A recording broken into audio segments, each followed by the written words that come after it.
नमस्कार दोस्तों, स्वागत है आपका किस एडू चैनल में। थोड़ा सा बीच में 4-5 दिन गैप हो गया, मेरा तबीयत कुछ ठीक नहीं था इस कारण से, ठीक है ना। तो अब आपकी कक्षाएं जो है वीडियो क्लास का वो निरंतर होगा। आज राष्ट्रीय आय खत्म हो जाएगा आपका, और नेक्स्ट वीडियो में हम लोग अगले टॉपिक पर चर्चा करेंगे, इकोनॉमिक्स का या हिस्ट्री का जो भी हो। तो आप बढ़िया से रिवीजन कर लीजिए, और इसका जो लूसेंट और प्रॉन का पहले करवा रहे हैं, फिर एरिहांत का भी जो है क्वेश्चन बैंक आपको चैप्टर वाइज करवाएंगे। तो आप जितना किए हैं वो कर लिए होंगे ही, हमें उम्मीद है ऐसा। और ये जो है ना ऑब्जेक्टिव है, इसमें वैसा कुछ मतलब ये क्या बोलते हैं, थ्योरी इसमें नहीं है, कुछ सिद्धांत नहीं है, समझने वाला चीज नहीं है। यही सब जो है वन लाइनर जो है छूटा हुआ था, तो आपको हम करवा दे रहे हैं। तो भारत में जो राष्ट्रीय आय की गणना होती है, पहला बार भारत में राष्ट्रीय आय की गणना पहला बार जो है आपका किसने किया था, तो आपका दादा भाई नौरोजी ने किया था, ठीक है ना। ये किए थे पहला राष्ट्रीय आय की गणना, दादा भाई नौरोजी किए थे। और ये एक बुक लिखे थे, poverty and British rule in India. इसमें अपना एक सिद्धांत दिए थे, ड्रेन ऑफ वेल्थ। इसमें अपना ये सिद्धांत दिए थे, ड्रेन ऑफ वेल्थ, ठीक है ना। इसमें उन्होंने क्या बोला कि ये अंग्रेज ना बहुत बड़ा खिलाड़ी आदमी है। देखिए खिलाड़ी आदमी कैसे बोले कि हमारा देश भारत पर जो मुस्लिम शासक वर्ग थे, और उन्होंने जितना शोषण नहीं किया उससे कई गुना ज्यादा जो है शोषण अंग्रेज किया, ये अंग्रेज कर रहे हैं। कैसे कर रहे हैं इस चीज को आप समझिए। जिसे आप जो है जॉब कर रहे हैं, अमेरिका में गए तो अमेरिका से पैसा कमाए, अब आप इंडिया में वो पैसा लेके आ गए, तो आपके कमाने से अमेरिका को लाभ नहीं ना हुआ। आप तो सब पैसा इंडिया में लेके आ गए, इसीलिए तो जीएनपी में उसको ऐड किया जाता है ना। तो जो मुस्लिम शासक वर्ग है, जैसे बाबर आया, मुगल साम्राज्य आया, या दिल्ली में सल्तनत काल की स्थापना होती है, तो उन्होंने भारत में जो आर्थिक गतिविधियों में जो उथल पुथल मचाकर जो लाभ कमाया, वो तो भारत के ही संसाधनों में उसको खर्च किया। लेकिन ये अंग्रेज क्या किया कि भारत से कच्चा माल लिया, चला गया विदेश में, उसको मैन्युफैक्चरिंग किया और बेचा कहां, तो भारत के आके मार्केट में बेचा, और उससे जो लाभ कमाया वो भी चला गया। दूसरा सबसे बड़ा बात क्या है कि जितने भी अंग्रेज अधिकारी और पदाधिकारी थे, वो ड्यूटी करते थे कहां, भारत में करते थे। उनको पैसा कहां से मिलता था, तो भारतीय खजाना से मिलता था। और जब रिटायर कर जाते थे तो एक भी ऐसा अंग्रेज देखने को नहीं मिलता था जो भारत में बसना चाहता है। वो सब पैसा लेके जो है आपका चला जाता था, अपने देश चला जाता था, लंदन चला जाता था, ब्रिटेन चला जाता था। तो ये दोहरा मतलब तरीके से हमको शोषण किया जा रहा था ना। और इस पर सबसे पहले जो पर्दा है वो उठाने वाले हैं दादा भाई नौरोजी। वो अपने पुस्तक poverty and British rule India के माध्यम से एक सिद्धांत प्रस्तुत करते हैं, ड्रेन ऑफ वेल्थ। पूरा भारत में हाहाकार मच गया। जब ये वास्तविकता से पर्दा उठता है ना, तो सबका ध्यान वहां पर जाता है, सब कोई देख के सोच के अचंभित हो जाते हैं। और उन्होंने जो है ये पुस्तक पब्लिश किया था 1868 ईस्वी में, और पूरे भारत का राष्ट्रीय आय उन्होंने उस समय 340 करोड़ रुपया, और पर कैपिटा इनकम यानी प्रति व्यक्ति आय जो है 20 रुपया बताया। और जानते हैं, आप विश्वास नहीं कीजिएगा, बाद के समय में जब रिसर्च हुआ इस बात पर, तो इनका जो ये राष्ट्रीय आय का आकलन था ना 20 रुपये प्रति व्यक्ति, सही साबित हुआ। सोचिए कितना ज्यादा मतलब विस्तृत माइंड का वो बंदा था, जो बिना कोई मतलब पूरा देश का डाटा बिना कलेक्ट किए हुए और एक आकलन किए 20 रुपया प्रति व्यक्ति आए, और वो 100% सही था। तो ये आपका एग्जाम में पूछता है कि दादा भाई नौरोजी जो है अपना सिद्धांत किसमें दिए थे, तो ये बुक जो है poverty and British rule in India में दिए थे। इसमें एक अपना सिद्धांत दिए थे ड्रेन ऑफ वेल्थ का, और इस ड्रेन ऑफ वेल्थ के माध्यम से जो है अंग्रेजों के दोहरी शासन नीति से कैसे शोषण कर रहा है उसके तरफ ध्यान आकर्षित करवाए थे। यह पुस्तक 1868 ईस्वी में लाए थे। उसमें भारत का राष्ट्रीय आय 340 करोड़ रुपया और प्रति व्यक्ति आय जो है 20 रुपया बताए। तो अब एक आते हैं डॉक्टर BKRV राव, ये भी इकोनॉमिक्स थे। तो ये जो है वैज्ञानिक आकलन करते हैं। कैसा आकलन करते हैं आपको पूछेगा भी एग्जाम में, ये वैज्ञानिक आकलन करते हैं, ठीक है ना। और ये जो है अब पूछा जाता है कि भारत में प्रथम बार राष्ट्रीय आय किसने बताया था भारत का, तो दादा भाई नौरोजी। लेकिन भारत में प्रथम वैज्ञानिक तरीके से राष्ट्रीय आय बताने वाला व्यक्ति कौन है, तो आपको डॉक्टर BKRV राव है। उन्होंने जो है 2 बार भारत का राष्ट्रीय आय का आकलन किया वैज्ञानिक तरीके से। पहला बार 1925-29 के बीच में किया और दूसरा बार 1931-32 के बीच में किया। तो कहीं कहीं एग्जाम मतलब कहीं कहीं किताब में आपका 1931-32 में प्रथम वैज्ञानिक आकलन राष्ट्रीय आय वाला होता है और कहीं कहीं आपका प्रथम वैज्ञानिक राष्ट्रीय आय का आकलन किया गया कब, तो 1925-29 में। और इन्होंने बताया कि दादा भाई नौरोजी जो है 1868 में 20 रुपया प्रति व्यक्ति आय कहे थे और अभी जो है 1931-32 में जो है प्रति व्यक्ति आय यानी कितना है, PCI 76 रुपया प्रति व्यक्ति है। अब भारत आजाद हुआ तो आजाद होने के बाद में राष्ट्रीय आय का प्रथम सरकारी अनुमान जो है 1948-49 में लगाया गया। किसके द्वारा लगाया गया, तो आपका वाणिज्य मंत्रालय के द्वारा लगाया गया।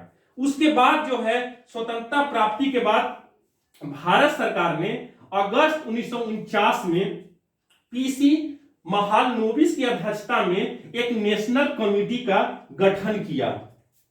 PC महालनोबिस की अध्यक्षता में एक नेशनल कमेटी यानी एक राष्ट्रीय समिति का गठन किया। उसका काम क्या था, तो भारत में राष्ट्रीय आय कितना है अभी वर्तमान में, अरे देश का विकास होगा तो देश में क्या क्या कमजोरी है वो पहले पता चलेगा तब ना, उसी के आधार पर आप डॉक्टर के पास जाते हैं, डॉक्टर आपको पहले इसी दवाई दे देता है।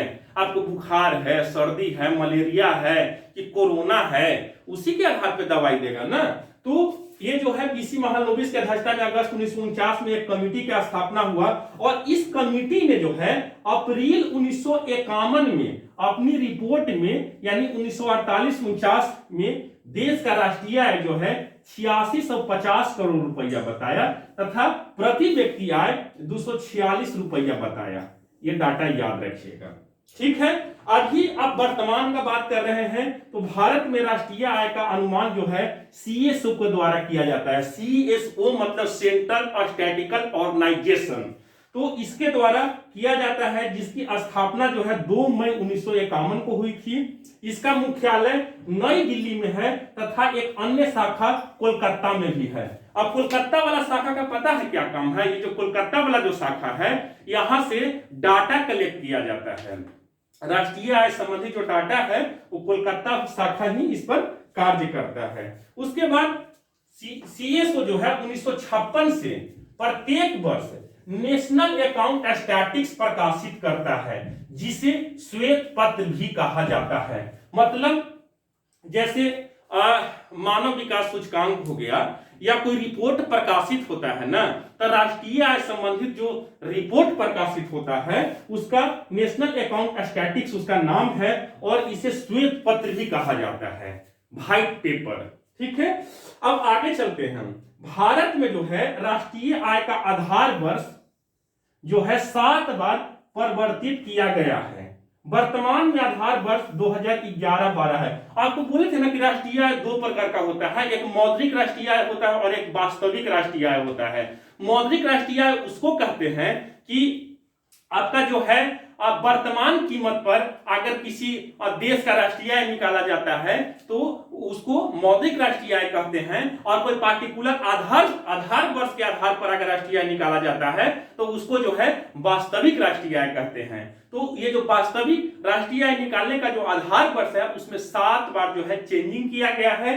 कब कब किया गया है, तो 1948-49 में किया गया है, 1960-61 में किया गया है, 1970-71 में किया गया है, 1980-81 में किया गया है, 1993-94 में किया गया है, 1999-2000 में किया गया है, 2004-5 में किया गया है, उसके बाद 2011-12 में किया गया है। ये अभी वर्तमान में जो है भारत का राष्ट्रीय आय निकालने का आधार पर जो है 2011-12 है, और ये जो 2011-12 है ना, इसको भी परिवर्तित करने का बात चल रहा है, लेकिन हुआ नहीं है। 16-17 या 17-18 करने की बात चल रहा है।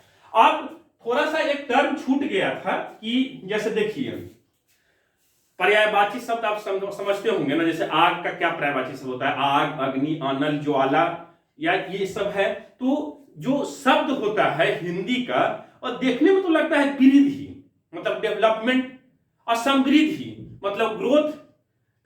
डेवलपमेंट का मतलब विकास हुआ, और समृद्धि का मतलब विकास हुआ, लेकिन दोनों जो विकास है वो अलग अलग है। तो ये सब टर्मिनोलॉजी जो है आगे आपको देखने को मिलेगा, एग्जाम वगैरह में पूछता है, तो थोड़ा सा इसको समझ लेते हैं जो छूटा हुआ था।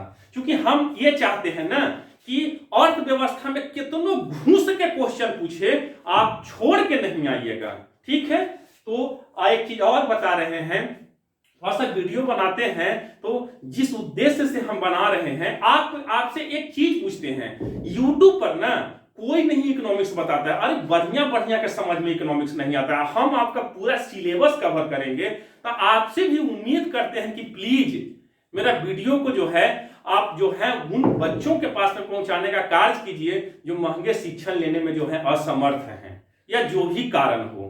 तो आपके ग्रुप में आप व्हाट्सएप चलाते हैं, इतना सारा ग्रुप बना है, खाली जो का मैसेज फॉरवर्ड करते हैं, तो मेरा वीडियो का लिंक भी शेयर कर दीजिए कि एक कोई बंदा है जो मदद करना चाहता है। तो थोड़ा सा रिक्वेस्ट है आपसे, थोड़ा सा इन चीज पर जो है गौर कीजिएगा। तो हम यही चाहते हैं, और मुझे पूरा उम्मीद है कि आप कीजिएगा। आपको अगर कोई दिक्कत है, सुझाव है, तो वो भी हमको दीजिए। दूसरा सबसे बड़ा बात कि वीडियो अच्छा लगता है तो लाइक कीजिए, और नहीं अच्छा लगता है तो डिसलाइक कीजिए, क्या दिक्कत है। तो आते हैं आर्थिक समृद्धि, इसको अंग्रेजी में बोला जाता है इकोनॉमिक ग्रोथ। तो ऐसी अवधारणा जिससे अर्थव्यवस्था के भौतिक विकास का पता चले। भौतिक विकास का पता चले का मतलब किसी देश का जीडीपी बढ़ रहा हो, किसी देश का जीएनपी बढ़ रहा हो, किसी देश का पीसीआई बढ़ रहा हो, तो ये सब अगर निरंतर बढ़ रहा हो तो कहेंगे कि उस देश का जो है आर्थिक समृद्धि बढ़ रहा है। लेकिन दिक्कत पता है क्या है, जैसे भारत के वर्तमान में जो है पीसीआई पर कैपिटा इनकम जो है, आप मान लीजिए जो है जैसे अभी $1509 समथिंग है, तो अभी मान के चलिए कि 4,000 रुपया है। तो क्या सभी व्यक्ति को 4,000 रुपया आ रहा है? पता चलता है कि कोई मंथली 4 करोड़ रुपया कमा रहा है और किसी को 4 रुपया प्राप्त है ना। लेकिन वो उस पर बाद में बात करते हैं। तो आर्थिक समृद्धि का मतलब हुआ ऐसी अवधारणा जिससे अर्थव्यवस्था के भौतिक विकास का पता चले। तो भौतिक विकास में किसको शामिल करता है? जीडीपी, जीएनपी, पीसीआई आदि का होने वाले निरंतर विधि को जो है इसमें रखा जाता है। अब आर्थिक विकास यही विकास है ना जो किसी देश के वास्तविक ग्रोथ यानी वास्तविक डेवलपमेंट यानी उस देश का विकास हो रहा है कि खाली जो है कागज पर आ रहा है, सभी लोगों के पास में जो है लाभ पहुंच रहा है, सभी लोग सुखी संपन्न हैं कि नहीं है, ये आर्थिक विकास से ही पता चलता है। तो सामाजिक समानता के साथ मतलब सामाजिक समानता मतलब देश में सभी समाज में जो है लाभ मिल रहा है बराबर भाग में कि नहीं मिल रहा है, मतलब सामाजिक समानता के साथ होने वाली आर्थिक समृद्धि को आर्थिक विकास कहते हैं। ऐसा निम्न कारण से संभव है। कैसे भाई? तो जीवन स्तर और जीवन गुणवत्ता में सुधार हो। जीवन स्तर का मतलब क्या हुआ कि ढंग से खाना खा रहे हैं, ढंग से पानी, ऐसा नहीं है कि एक रात खा रहे हैं और 10 रात जो है भूखे रह रहे हैं, किसी पर आश्रित रह रहे हैं। तो जीवन स्तर और जीवन गुणवत्ता में सुधार हो, शिक्षा, स्वास्थ्य, पोषण इत्यादि का स्थिति जो है पहले से बेहतर हो, बीपीएल आबादी में कमी हो, जो बिलो पॉवर्टी लाइन आपका देश का जो पॉपुलेशन है उसमें कमी हो। इससे जीवन प्रत्याशा, शिशु मृत्यु दर, मातृ मृत्यु दर में कमी के साथ पीसीआई में वृद्धि अगर होती है तो हम समझेंगे कि देश का आर्थिक विकास हो रहा है। और आर्थिक विकास अगर किसी देश का होता है तो उसका शिक्षा स्तर जो है ऊंचा हो जाता है। ठीक है, तो आप एक नाम सुने होंगे यूएनडीपी।